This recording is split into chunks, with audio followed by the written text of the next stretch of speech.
Today let's learn art for art's sake, and we will cover its origins of the movements, art for art's sake in literature, and its legacy and contemporary relevance. So first let's understand meaning of art for art's sake. The phrase art for art's sake in French, l'art pour l'art, expresses the idea that art has its own intrinsic value and should not be judged by its moral, political, or educational function. It means that the purpose of art is to create beauty, and the artist's only duty is to make art as beautiful as possible. According to this belief, art does not need to teach a moral lesson. It should not serve religion, politics, or social reform. The artist is free to create purely for aesthetic pleasure. Thus, art is autonomous, independent of ethics or utility. In short, art exists for its own sake, not for the sake of anything else. Origin of the movement. The concept originated in France in the early 19th century during a time when art was expected to reflect moral values and serve social or political purposes. Théophile Gautier, 1811–1872, founder of the idea. The phrase l'art pour l'art was first used by Théophile Gautier in his preface to Mademoiselle de Maupin, 1835. Gautier argued that art should be free from any moral or utilitarian purpose. He believed that the artist's only concern should be beauty and artistic perfection. He famously declared, "Nothing is really beautiful unless it is useless. Everything useful is ugly." Gautier and other Romantic writers rebelled against the belief that art must promote virtue or patriotism. French precursors. Writers such as Victor Cousin, Charles Baudelaire, and Edgar Allan Poe, in America, later echoed this idea, that art is valuable because of its beauty and emotion, not because of any lesson it teaches. Art for art's sake in literature.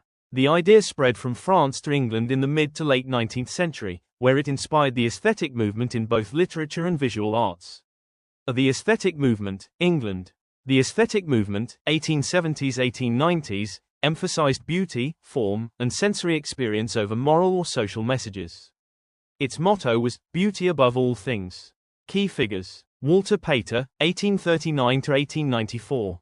English essayist and critic. In his book Studies in the History of the Renaissance, 1873, he wrote that the purpose of life and art is to burn with a hard, gem-like flame. He urged readers to experience beauty deeply and live for aesthetic pleasure, not moral preaching.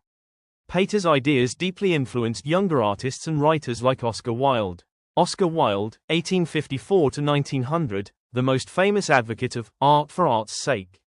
In his essay The Critic as Artist and novel The Picture of Dorian Gray, 1890, he argued that art should be judged only by its beauty and artistic quality, not its moral messages. Wilde wrote, "All art is quite useless." This statement means that art's value lies in its beauty, not in its purpose. His works like Salome, The Importance of Being Earnest, and The Happy Prince reflect wit, beauty, and artistic style rather than moral instruction. Aubrey Beardsley, illustrator, and James McNeill Whistler, painter, also embodied the same philosophy in their visual art. Whistler said, "Art should stand alone and appeal to the artistic sense of eye or ear." Philosophical ideas behind the movement. The philosophy of art for art's sake rested on several beliefs. Autonomy of art. Art is independent from religion, politics, or morality. Aestheticism. Beauty is the highest aim of art. Anti-utilitarianism. Art need not be useful. Individual expression. The artist should express personal vision freely. Emotional and sensory experience. Art should evoke pleasure and stimulate imagination. Legacy and influence on later movements. First modernism, early 20th century. The idea of art's independence influenced modernist writers and artists like T.S. Eliot, Ezra Pound, and Virginia Woolf. They experimented with form, style, and language, focusing on art's internal logic rather than social or political messages. Second symbolism and impressionism. Painters like Claude Monet, Edgar Degas, and poets like Mallarmé carried forward the aesthetic emphasis on beauty and perception. Third art criticism and theory. The notion that art must be judged by its own aesthetic standards became a key principle in art criticism. B. Influence on visual arts. In painting, Whistler's Nocturne in Black and Gold symbolized art for beauty's sake, not storytelling. In decoration and design, movements like Art Nouveau celebrated elegance, curves, and beauty as independent values. Criticisms of art for art's sake. Despite its popularity, the movement faced criticism from various thinkers. Moralists and realists argued that art should serve moral and social purposes, improving human life.